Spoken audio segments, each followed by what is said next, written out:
नमस्कार दोस्तों, कैसे हैं आप सभी। आज की कहानी का शीर्षक है कुछ तो लोग कहेंगे। हॉस्पिटल में जब होश आया तो अपनी अधखुली आंखों से दो चिंतित आंखें नजर आई। माँ की। मुझे कहराते हुए उठते देख माँ ने तुरंत डॉक्टर को आवाज़ लगाई। डॉक्टर डॉक्टर जल्दी आइए, नैना को होश आ गया है। माँ ने तुरंत मुझे उठने के लिए सहारा दिया। डॉक्टर आई और मेरा चेकअप करते हुए बोली, थैंक गॉड तुम्हें होश आ गया। Now everything is under control. अगर जरा सी और देर हो जाती तो खैर, अब सब ठीक है। आप इन्हें 1-2 दिन में घर ले जा सकती हैं। चेकअप करके डॉक्टर ने माँ की तरफ देखकर कहा। उनकी बात सुनकर माँ की उदास पनीली आंखों में एक उजली सी चमक आ गई। डॉक्टर कुछ क्षण रुकी और फिर मेरे सिर पर हाथ फेरते हुए स्नेह से कहा, मैं एक डॉक्टर होने के साथ साथ एक औरत भी हूँ। हम औरतों को जीवन में हर पल संघर्ष करना पड़ता है, कभी किसी चीज़ में तो कभी किसी चीज़ में। ये ज़रूरी नहीं है कि परिस्थितियाँ हमेशा हमारे अनुकूल हो, लेकिन इसका मतलब ये तो नहीं कि प्रतिकूल परिस्थितियों में हम कायरों की तरह ऐसा कदम उठाएं। नैना, औरत का दूसरा नाम शक्ति है। औरतों का आत्मविश्वास, सहनशीलता और उसकी हिम्मत ही उसका सबसे बड़ा हथियार है। इससे वो दुनिया का निडर होकर सामना कर सकती हैं। ये दुनिया है और दुनिया के लोग कुछ न कुछ तो बोलेंगे ही। वे कहते हैं ना, कुछ तो लोग कहेंगे। लोगों का काम है कहना। हाँ, इन्हीं लोगों के कहने को हम बॉडी शेमिंग कह सकते हैं। ये संकीर्ण सोच वाले लोग ही बॉडी शेमिंग जैसा अपराध करते हैं। उसके लिए अपने आप को दोषी ठहराना व्यर्थ है। बॉडी शेमिंग का शिकार कोई भी हो सकता है। ईश्वर ने हम सभी के शरीर की संरचना अत्यंत खूबसूरत की है और इस शरीर से प्रेम करना ही हमारी ताकत है, जिसके सामने बॉडी शेमिंग के कोई मायने नहीं रहते। इसलिए हमेशा एक बात याद रखना, कुछ तो लोग कहेंगे। लोगों का काम है कहना। It's your body, love yourself and your body, love your life too, take care. एक मंतव्य भरे अंदाज में कहकर वो चली गई। धीरे धीरे समय बीतने के साथ साथ जीवन सामान्य ढंग से चलने लगा। एक दिन सुबह जब आँख खुली तो देखा बाहर मौसम बहुत सुहाना हो गया था। काले काले बादलों ने पूरे आकाश को अपनी बाहों में भरा हुआ था। मैं बालकनी में कॉफ़ी का कप हाथ में लिए सुहाने मौसम और सागर की अटखेलियाँ करती लहरों की जुगलबंदी में खो गई थी। पता नहीं इन लहरों और मौसम की जुगलबंदी में क्या कशिश है कि वे सदा मुझे इन गहराइयों में खो जाने को विवश कर देती हैं। मनुष्य के शरीर की संरचना उसके हाथ में है क्या? उसके शरीर के भीतर क्या हो रहा है ये कैसे पता होगा? क्यों हम इतने कमज़ोर पड़ जाते हैं कि बॉडी शेमिंग जैसे कुकृत्य का शिकार हो जाते हैं और अपना आत्मविश्वास खो बैठते हैं? ईश्वर ने सभी मनुष्यों को इस धरा का वासी अपने हिसाब से बनाया है। ये तो प्राकृतिक है, फिर हम कैसे प्रकृति के विरुद्ध जा सकते हैं?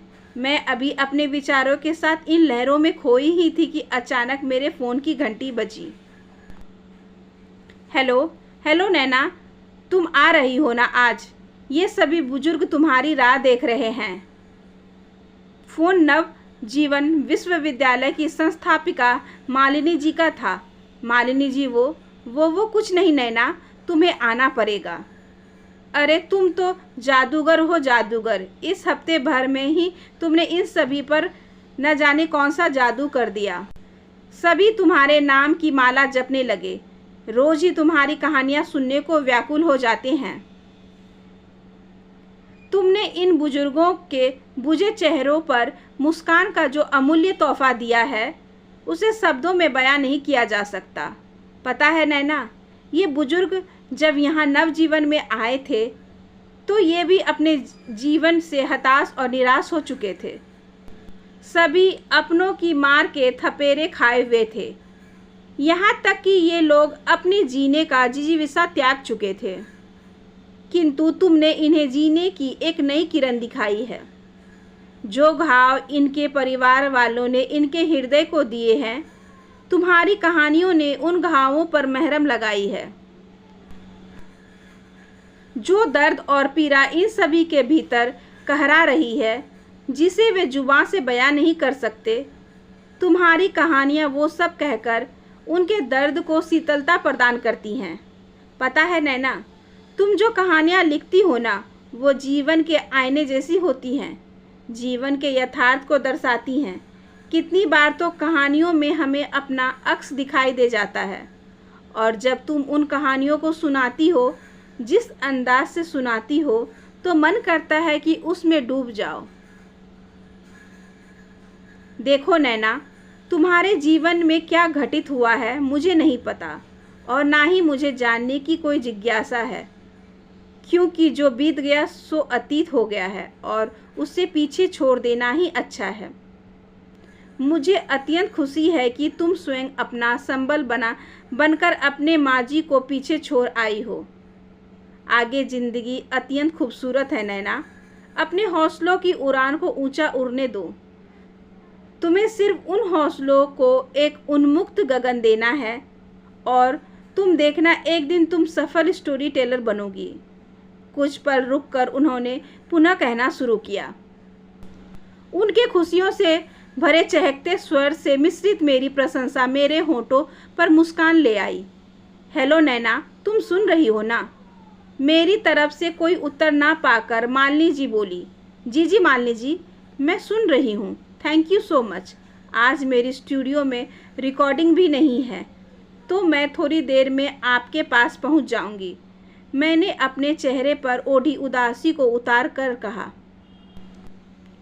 मालिनी जी के फ़ोन के बाद अपने भीतर एक नई ऊर्जा का संचार करते हुए मैंने फटाफट घर के सभी काम खत्म किए और एक उजाले की नई ऊर्जा को ओढ़ कर मैं नवजीवन वृद्धालय के लिए निकल पड़ी। आज इत्तेफाक सारे सिग्नल भी हरे मिले, मानो जैसे मुझे कह रहे हो कि नैना, अब तुम्हारी ज़िंदगी में रेड लाइट की जगह ग्रीन लाइट ने ले ली है। तुम बस आगे बढ़ो। जैसे जैसे एक सिग्नल आँखों के आगे से निकल रहे थे, वैसे वैसे मेरे नैना से नैना स्टोरी टेलर बनने तक का सफ़र भी आँखों के आगे निकल रहा था। मैंने नैना पाठक, गौरवन, तीखे नैन नक्श, इकहरी काया और लंबे घने केसों की स्वामिनी थी। कॉलेज के हर विषय में मेरी अच्छी पकड़ होने के कारण मैं अपने सभी शिक्षकों की प्रिय थी। लेखन क्षेत्र में अत्यंत रुचि होने के कारण मैं कॉलेज के सभी नाटकों की पटकथा लिखने के साथ साथ बैक स्टेज पर उनका विवरण करती। जब भी मैं कोई नाट्य पटकथा का वर्णन करती, सभी मंत्रमुग्ध बैठे होते। कॉलेज के वार्षिकोत्सव के नाट्य मंच के बाद सभी मेरी पटकथा और वर्णन शैली की प्रशंसा कर रहे थे कि अचानक किसी ने मेरे कान में कहा, ईश्वर ने आपको सौंदर्य के साथ साथ कला का भी अनुपम उपहार दिया है। कुछ तो बात है आप में और आपकी कला में, बहुत खूबसूरत। इससे पहले मैं संभल पाती वह कहकर चला गया, पर उसकी आवाज़ मेरे भीतर एक अजीब सी हलचल पैदा करके मेरे कानों में बस गई थी। शायद वे अपने शब्दों के साथ कुछ और भी मेरे कानों में और मेरे भीतर छोड़ गया, पर वो कौन था मुझे नहीं पता था। बस उसकी आवाज़ ही उसकी पहचान थी। दिन यूं ही बीत रहे थे। एक दिन मैं कॉलेज लाइब्रेरी में बैठी थी। अचानक, मैम, हिंदी साहित्य का सेक्शन कहाँ है? मुझे प्रेमचंद्र और अमृता प्रीतम की साहित्य संग्रह देखना था कि आवाज़ ने मेरा ध्यान खींचा। वही आवाज़ पुनः सुनी तो मेरे कानों में वार्षिकोत्सव वाली आवाज़ गूंज गई। उत्सुकतावश मैंने मुड़कर देखा तो हमारे सेक्शन का वो नया लड़का खड़ा था, जिसके व्यक्तित्व पर हमारे सेक्शन की सभी लड़कियां मंत्रमुग्ध हो गई थी। मैं उसे देख ही रही थी कि वो आकर मेरे पास बैठ गया। उसे सामने देखते ही मैं वहीं जरवत हो गई। मेरे सोचने समझने की शक्ति शून्य हो गई थी और मेरे हृदय की धड़कन कानों तक सुनाई दे रही थी। वो एकदम बिंदास आवाज़ में बोला, हाय आई एम वरुण। हाय नैना। कंठ में अपने शब्दों को नियंत्रित करते हुए मैंने कहा, आप तो कमाल का लिखती हैं, और उससे ज़्यादा कमाल आपकी आवाज़ और बोलने का अंदाज। मैं भी हिंदी साहित्य में रुचि रखता हूँ। ख़ास तौर पर मुझे कहानियाँ पढ़ने में अत्यंत रुचि है, जैसे अमृता प्रीतम की, प्रेमचंद की। वो अपनी ही धुन में बोले जा रहा था। फिर कुछ क्षण रुक कर बोला, अरे वाह, क्या जुगलबंदी है। आपको लिखने का शौक़ है और मुझे पढ़ने का, यानी पढ़ाई लिखाई खूब जमेगी हम दोनों की। आप रुकिए, मैं ज़रा अभी आया। मुझे बोलने का मौका दिए बिना ही वो बेफिक्री बेतकल्लुफ़ी से बोलकर चला गया। वरुण अपने मस्त मौला अंदाज के लिए पूरे कॉलेज में प्रसिद्ध हो गया था। धीरे धीरे हम अच्छे दोस्त बन गए। वो बोलता रहता और मैं उसे अपलक निहारती रहती। हमारे दिलों में एक एक हिस्से कब एक दूसरे के रूह से जुड़ गए पता ही नहीं चला। वह हमेशा मेरी खूबसूरती के कसीदे पढ़ता रहता। ये प्रेम ना बड़ा ही अद्भुत होता है। आपको सदा कल्पना लोक की सैर करवाता रहता है। समय अपनी गति से बढ़ रहा था। कॉलेज के अंतिम वर्ष तक आते आते मेरे शरीर में कुछ हार्मोनल बदलाव के कारण मेरे पीरियड्स अनियमित हो गए, जिसके परिणाम स्वरूप मेरा वजन बढ़ने लगा और मैं मोटी होने लगी थी। वरुण की इकहरे शरीर वाली नैना अब मोटी नैना बन रही थी। मेरे बढ़ते मोटापे को देखकर शुरू में वे मुझे मोटी मोटी कहकर छेड़ने लगा। मैं इसे मजाक में लेकर टाल देती थी। आखिर मैं उससे प्रेम करती थी, पर धीरे धीरे उसकी छेड़खानी भद्दे मजाक में बदलने लगी। मैं फिर भी उसकी इस हरकत को उसका प्रेम समझकर नज़रअंदाज करती रही, लेकिन मुझे इस बात का बिल्कुल भी अंदाज़ा नहीं था कि उसके इन भद्दे मजाक की वजह से मैं बॉडी शेमिंग का शिकार हो रही हूँ। मैं हीन भावना से ग्रस्त होने लगी थी। मेरा आत्मविश्वास डगमगाने लगा था। वो बदल गया था, मुझसे कतराने लगा था। मैं उसे समझाने का निष्फल प्रयास करती कि वरुण, ये मोटा होना मेरे हाथ में नहीं है। हम लड़कियां बॉडी में कभी कभी हार्मोनल चेंजेस की वजह से पीसीओडी का शिकार हो जाती हैं, जिसके परिणाम स्वरूप पीरियड्स अनियमित हो जाते हैं और बॉडी में मोटापा बढ़ जाता है। प्लीज़ वरुण, मुझे समझने की कोशिश करो। धीरे धीरे इसके इलाज के बाद हम सब सामान्य भी हो जाता है। मेरी बात सुनकर वो बस एक फीकी सी हंसी हंस दिया। वो मेरे साथ होकर भी साथ नहीं होता था। परीक्षा के रिजल्ट वाले दिन उसने मुझे अपने बर्थडे पार्टी पर निमंत्रण दिया। मैं खुशी से बावरी हो गई थी। उसकी मनपसंद वन पीस ड्रेस पहनकर मैं पार्टी में गई। Happy birthday Varun. उसने मेरी तरफ देखा और उसकी आंखें क्रोध से लाल हो गई। वो एकदम बोल पड़ा, तुम ये क्या पहनकर आई हो नैना? इसे पहनने से पहले एक बार अपने आप को, अपने मोटे शरीर को आईने में तो देख लेती। मोटे लोगों को ऐसी ड्रेस सूट नहीं करती। ये ड्रेस पहनने वाली नैना को सूट करती ना कि मोटी नैना को। पर तुम्हें तो ऐसी ड्रेस बहुत पसंद है। मैं तो तुम्हारे लिए, मेरे लिए, कम ऑन, ग्रो अप नैना। वो सब कुछ तो कॉलेज में ही छूट गया था। हाँ, मुझे ऐसी ड्रेस पसंद है, पर मोटी लड़कियों पर नहीं। नैना, तुम मोटी हो चुकी हो, मोटी। इस सच को स्वीकारो। कहकर वो बेशर्मों की तरह हंसने लगा। सभी को अपनी तरफ हंसता देख अपमान के कारण मेरी आंखों से अविरल धारा बह निकली। इतने अपमान के बाद मेरी कुछ समझ नहीं आ रहा था कि मैं क्या करूं। वरुण, किसी की बॉडी का अपमान करने का तुम्हारा कोई हक नहीं बनता। ये मेरी बॉडी है and I love my body. I hate you. बस इतना कहकर मैं रोते रोते घर आ गई। पर इस घटना ने मेरे भीतर बॉडी शेमिंग की एक गहरी छाप छोड़ दी थी। मेरे कानों में बार बार मोटी मोटी शब्द गूंज रहे थे। मैं अपने ही खोल में सिमटने लगी, अवसादग्रस्त होने लगी थी कि और इसी अवसादग्रस्त में मैंने ऐसा कदम।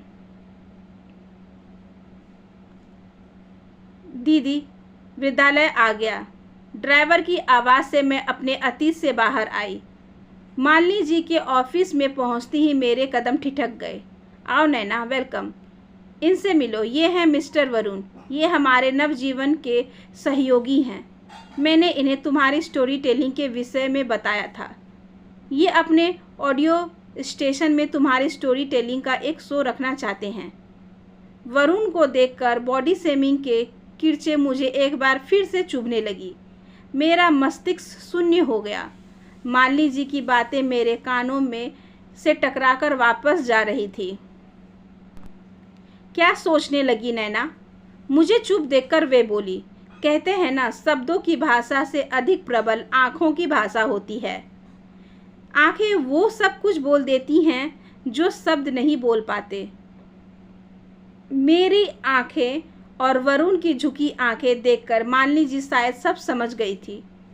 यही सोच रही थी कि मालिनी जी की एक मोटी लड़की कैसे इनके ऑडियो स्टेशन में शो करेगी। कहते हुए मेरी आंखें नम हो गई। मेरे हृदय से वर्षों पुराना बोझ उतर गया था। एक बोझ रिक्त और सुकून भरे हृदय से चेहरे पर अपार खुशी लेकर मैं स्टोरी टेलिंग के उन लोगों के पास चली गई जो मेरी राह देख रहे थे, जिन्हें मेरे मोटे होने से कोई फ़र्क नहीं पड़ता था। आशा करती हूँ कि आज की ये छोटी सी कहानी आपको अच्छी लगी होगी। अगर अच्छी लगी हो तो please like, share and subscribe करें। हमारे चैनल को ज़्यादा से ज़्यादा शेयर करें और बेल आइकन को ज़रूर प्रेस कर लें ताकि अगली वीडियोज़ की नोटिफिकेशन आपके पास सबसे पहले पहुँचे। धन्यवाद।